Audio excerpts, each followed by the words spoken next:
Not a great ear, but decent ear. Open pollinated corn. So I had this big idea about having my own seed stock and doing open pollinated corn. We've done 5 different varieties of open pollinated corn.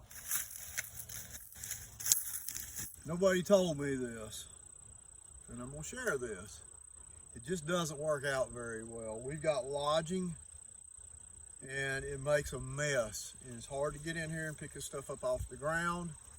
It will get fungal outbreaks on it, molds and all this kind of stuff, and it's unhealthy for the animals, and it's an absolute catastrophe. And if you look at the ground, what happens, you wind up with a bunch of lodging, and then you get weeds that pop up in it, and it just doesn't work out very well. So I wish that there's a variety that would stand.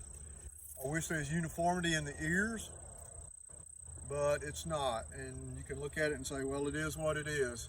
Just know this before you get in and trying to grow this stuff, thinking you're gonna get big harvest on it. You're probably not going to.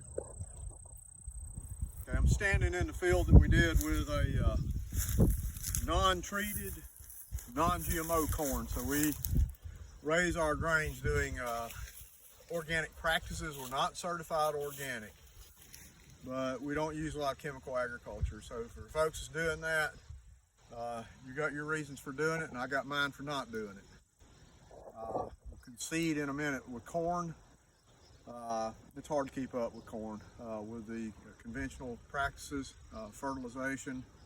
But what I wanted to show is for the people that don't want to do that, they're looking for alternatives.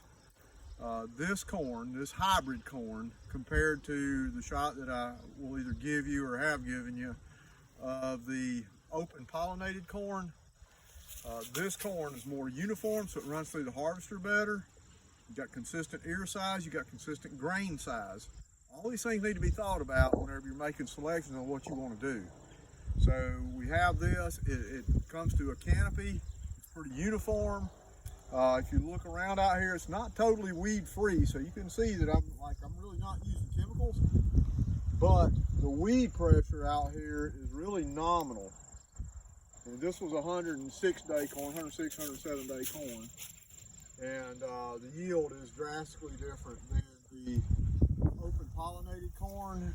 And I just want folks to understand and not be in a situation where I've done this for three years previous and haven't had the results that I was hoping to get. Because you have a lot of things, people say they do this, say they do that. I've not found that to be the case on this land.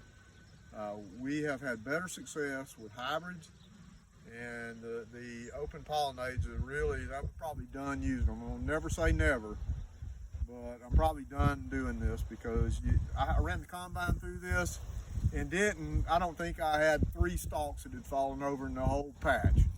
So, and this is an acre patch, so it's completely different than my experience with the open pollinator.